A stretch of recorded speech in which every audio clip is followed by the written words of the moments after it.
A contramano.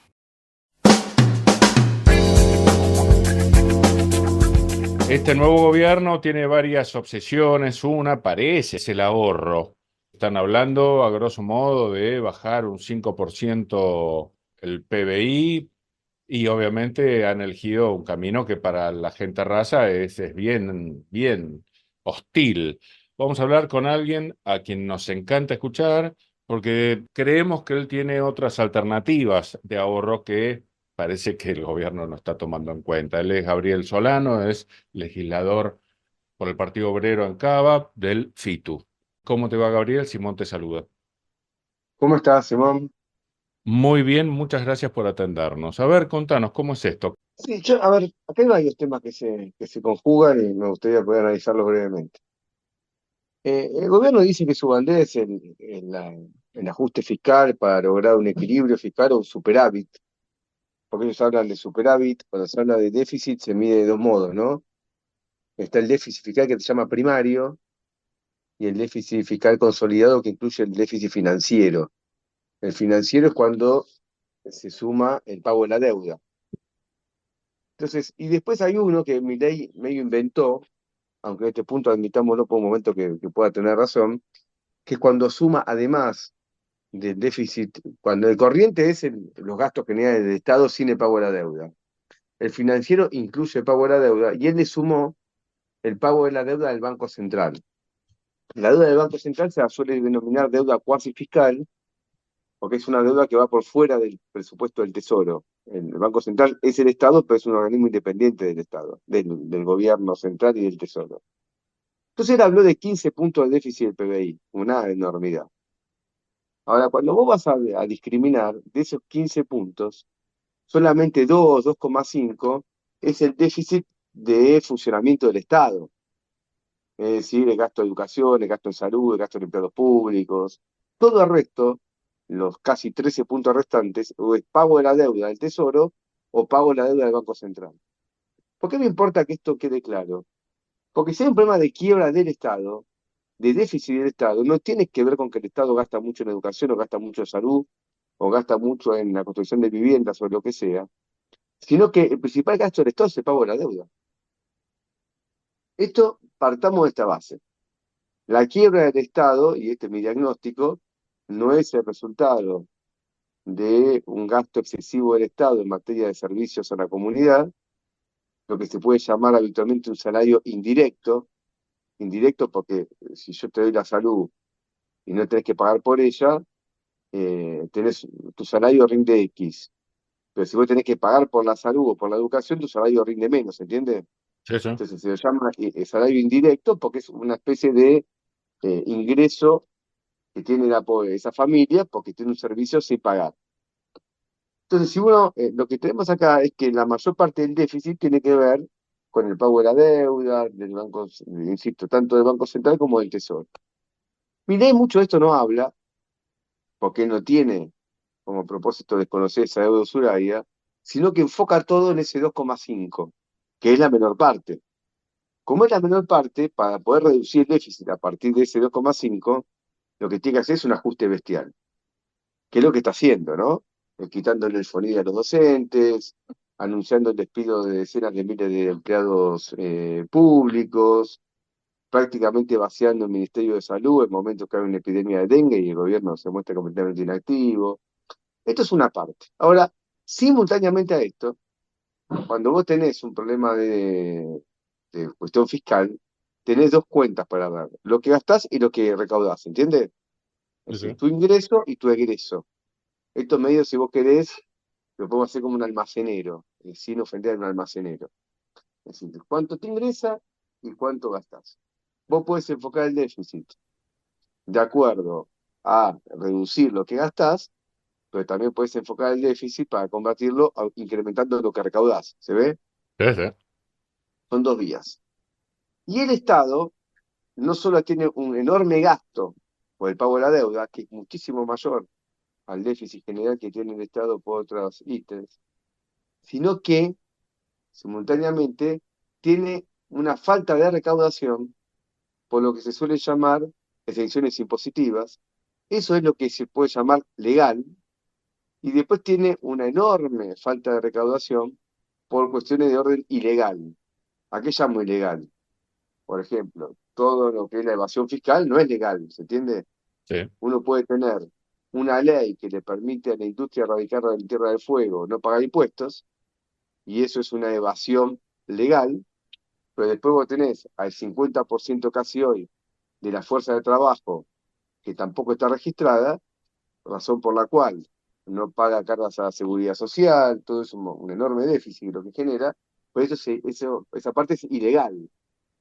Solamente por la parte legal se estima que el Estado deja de recaudar aproximadamente 5 puntos de su Producto Bruto Interno.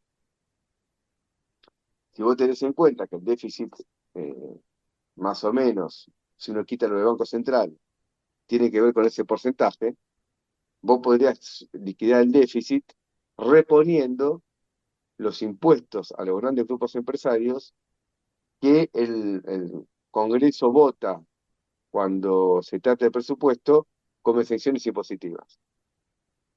Dentro de eso hay muchísimas cuestiones: energía subsidiada para Aruá, régimen especial de Tierra del Fuego para para los que arman los celulares y compañía y computadora, toda una cantidad de maraña de subsidios, que eso es enorme. Pero por otro lado tenés, y es más difícil de cuantificar, pero seguramente más que estos 5 puntos del PBI, lo que yo llamaba la parte ilegal, que es la evasión directa de los empresarios al fisco. Si vos tenés casi el 50% de la fuerza de trabajo no registrada, ya ahí tenés una enorme evasión. Pero no tenés la evasión ahí exclusiva de la carga, por ejemplo, al ANSES que no se deja, no se paga.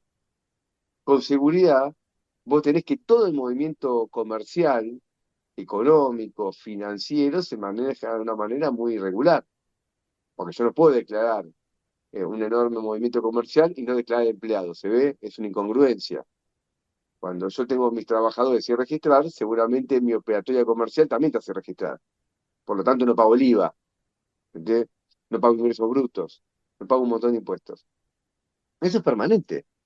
Y el Estado permite que eso ocurra. Te voy a hacer una Eh, pregunta muy adolescente, rayana en la estupidez, pero prefiero siempre a ver, ir en la dimensión antibobo para que quede todo muy claro. ¿Los grandes empresarios son los que lucran con esa fuerza de trabajo no registrada? Yo me había imaginado, es el verbo correcto, así que enséñame, que eran más pequeños empresarios, un poco forzados por las cargas impositivas, bla, bla, bla, bla, bla. a ver, acá tenemos la siguiente situación.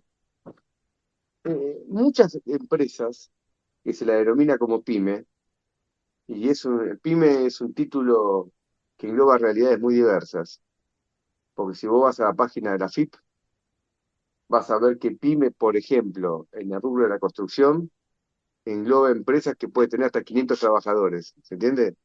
Sí, sí, Que sí, no es que no tan es una pyme, pyme. por eso. 450 trabajadores no es una pyme, claramente. No, por eso es un emprendimiento enorme. En otros rubros, por ejemplo, en el rubro industrial, no es menos, porque 450 empleados hoy tiene una gran empresa, no una ni pequeña ni mediana. Pero así todo engloba muchas realidades. Pero ¿qué ocurre? Una parte muy significativa de las que se llaman pymes y que tienen sus trabajadores sin registrar, ¿trabajan para quién?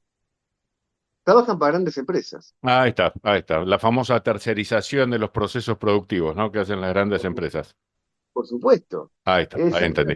no la totalidad, pero una parte considerable de estas pequeñas empresas trabajan, son como una especie, ¿cómo te puedo decir?, de tercerizada de la gran empresa, en la cual la gran empresa, digamos, descarga determinados procesos que no quiere No, asumir totalmente. A riesgos. ver, conocí una empresa española que se dedicaba a la parte eléctrica y en un momento, a partir de determinado cargo, todos aquellos que trabajaban en la calle, en verdad eran formalmente empleados de pequeños jefes. Entonces ellos en realidad tenían, se supone, trato empresario con esos jefes, pero básicamente eran ex empleados a los que le hicieron figurar, los hicieron figurar como independientes. Me parece que de eso estás hablando, algo parecido. Sí, sí, lógico. Entonces, ¿qué pasa? Dice, bueno, pues es una pequeña empresa que no puede pagar las cargas patronales. Sí, pero no las paga porque la empresa, digamos, madre, por llamarlo de algún modo, no quiere pagar un costo mayor por esa producción. ¿Se ve?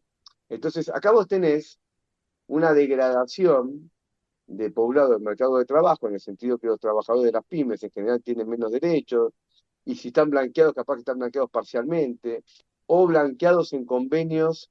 Por ejemplo, la empresa madre tiene convenio de telefónicos, pero la empresa tercerizada tiene un convenio de Wocra, ¿se ve?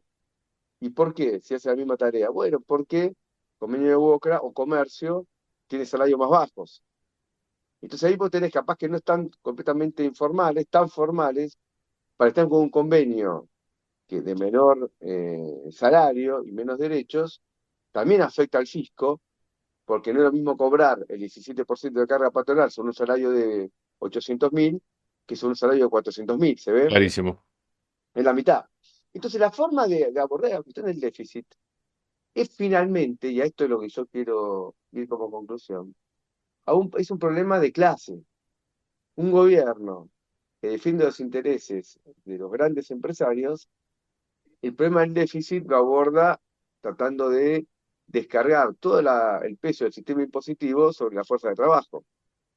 Con lo cual, el trabajador no solo sufre una excepción, una explotación en el proceso de producción, en el cual produce una riqueza mucho mayor a lo que equivale su salario, esa diferencia en la ganancia empresarial, para simplificar un concepto, sino que además de eso tiene que hacerse cargo de la mayor parte de los impuestos. ¿Qué es lo que ocurre en la actualidad? Vos fíjate una cosa interesante.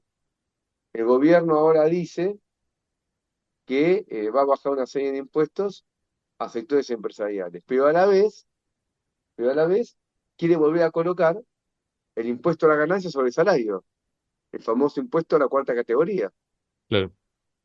en un monto menor al que tenía como piso cuando se lo sacó, siendo que en todo este lapso de tiempo la inflación fue superior al 80%. Entonces, si en un Quiere momento cuando se lo poner sacó, un monto imponible menor que el que había antes. claro, cuando se lo sacó estaba en O sea 2.100.000. que paguen muchísima más gente, es lo que está buscando, claramente. Lógico, 2.100.000, ahora lo bajan a 1.400.000, bruto, no neto. Es decir, ahí tenés que sacar un 17% aproximadamente, te queda 1.100.000, 1.100.000 y pico. Mucha gente dice, bueno, no lo gana la mayoría, es cierto, no lo gana la mayoría. Pero hoy en Argentina, que un trabajador que tiene a cargo su familia y gana 1.100.000 pesos, decir que eso es un rico, es Sí, sí, sí, sí, sí. completamente De falso. hecho, el umbral de pobreza anda por ahí, con un solo sueldo y una familia que Por eso proveer, son mil anda por ahí. dólares, son 1.000 dólares. ¿Se Sí, entiende? sí. Entonces quieren volver a colocar a ese nivel. Y es lo que se está discutiendo, es uno de los puntos de debate para el famoso Pacto de Mayo. Porque como el ganancia es un impuesto coparticipable, los gobernadores están interesados en que se reinstale. Mira, y creo tener una respuesta, pero prefiero saber y no intuir. Estas exenciones que se les brindan a los grandes empresarios, ¿en nombre de qué? ¿Se Bueno, firman, se se lo hace, votan? Me imagino se que lo hace, reactivación económica, esa claro, famosa, el nombre que a través de eso se favorece la creación de empleo y cosas por el estilo, ¿no? esas grandes frases que nunca se plasman, ¿no? Olvídate. Nunca se plasman, pero el laburante cuando va a comprar al supermercado paga el 21% de IVA, paga 4% más o menos de ingreso bruto, de acuerdo a qué provincia sea, es un impuesto provincial, paga un montón de impuestos y a él no le beneficia de nada. Entonces beneficia a los que más tienen y la carga impositiva queda que menos tiene. Y el sistema impositivo se hace cada vez más injusto. Y vos fijate, Obviamente después estas viene exenciones están votadas por todos, ¿no? O sea, han sido votadas por todas las oposiciones por eh, todo, en su momento, por todo claro. cuando, Deben aparte ser quien es esas hoy grandes cuestiones que oposición, no tienen grieta, ¿no? por supuesto, a ver, aparte quien es hoy oposición, no nosotros, no me excluyo, el peronismo, que ahorita como supuestamente opositor, fue oficialismo hasta hace poquito y funcionaba de este modo también. Sí, No, sí, no, sí, sí, sí, no estaba pensando en ustedes, estaba pensando en los dos más grandes partidos, claramente. claro, es Triste. así. Triste, pero claro. ¿Cuántos más elocuentes son los hechos, ¿no? Que los discursos? Olvídate. No, por eso el sistema impositivo se ha convertido en una carga para quien labura. Sí, sí. Eh, Esto es exactamente así. O sea que pasando a limpio, si dejaran de eximir del pago de impuestos a grandes empresarios, no habría que ajustar nada. O sea, en sus propios términos, esos famosos 5 puntos estarían más o menos cubiertos solamente reactivando lógico, el pago de esos impuestos. exactamente. O sea, Bastaría con que el Congreso no renueve estas excepciones para evitar este déficit. Y sumarle ese hecho, que estamos hablando de un déficit de lo que entra y sale del Tesoro sin contabilizar el pago de la deuda, lo que se llama después el déficit financiero. sí, Si no, sumado a totalmente. esto, uno revisase el pago de esa deuda, bueno, pasás a otra distancia también, ¿no? Sí, sí, ni hablar. Y decime, ¿recordás algún nombre de esas empresas que reciben ese beneficio? Bueno, hay de todo tipo de color. Bueno, desde ya las más conocidas son las empresas que están radicadas en Tierra de Fuego, que tienen este régimen especial. Ahí hay empresas que están, Migort, que es la empresa, por ejemplo, de Nicolás Caputo, que es el primo del ministro, es uno de los financistas de la campaña de Milei, pero también está ahí otro, se llama Chernaski, algo por el estilo, que fue financista de la campaña de Massa. Se ve, o sea, ahí tenés ya, digamos, de todos los colores. Aluar tiene sesiones impositivas para el pago de energía en Madrid, en Chubut. El listado es enorme. Incluso el presupuesto, eso lo podés buscar, el presupuesto que mandó Massa, que no se aprobó, había un apartado donde estaba toda la discriminación hecha, de Ah, qué mira, empresas era. Y Massa mira. lo hizo con el siguiente propósito. Como entre Massa y Milei se estaban peleando en la misma base empresarial, él dijo, bueno, acá se me hincha mucho con el déficit y acá está la solución, dijo Massa. Pero yo no quiero esta solución. Solo que, ojo, que te quiere meter impuestos. Y si Massa le quiere decir a los empresarios, yo te voy a mantener este beneficio, pero cuidado que quizás Milei no te lo mantenga. Lo vino Milei y se la mantuvo. El Clarísimo. tema más importante. Triste, pero claro. Muy bien. Bueno, Y bueno, Gabriel, realmente es un gran placer escucharte con estos temas. Obviamente no se escuchan en los medios grandes, no demasiado, no como debería escucharse, pero bueno, valga la ocasión. ¿Querés cerrar esta charla con algo que te parezca importante para enfatizar?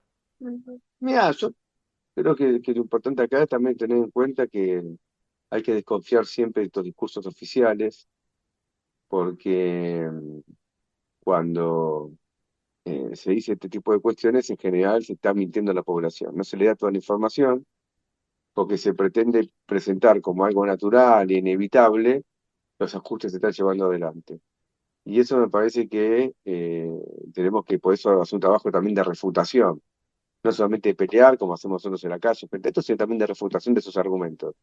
Porque acá, insisto, se pretende crear como que esto es la única solución o que son cuestiones dolorosas pero inevitables, y no es así. Y no es así. Y bueno, los argumentos que te di apuntan en esa dirección, ¿no?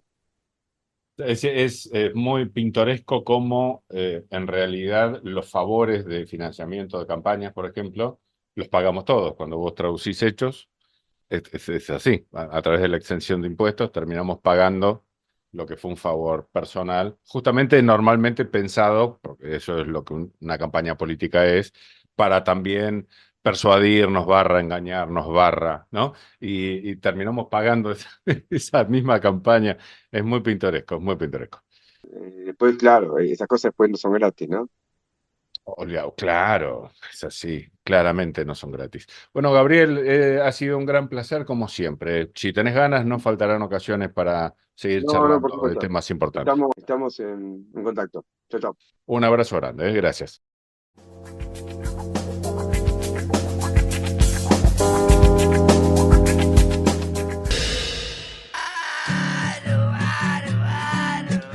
Te voy a decir algo importante. Es importante. Primordial, muy necesario. Escucha a Contramano. Es importante. Hablamos de cosas re importantes. A contramano.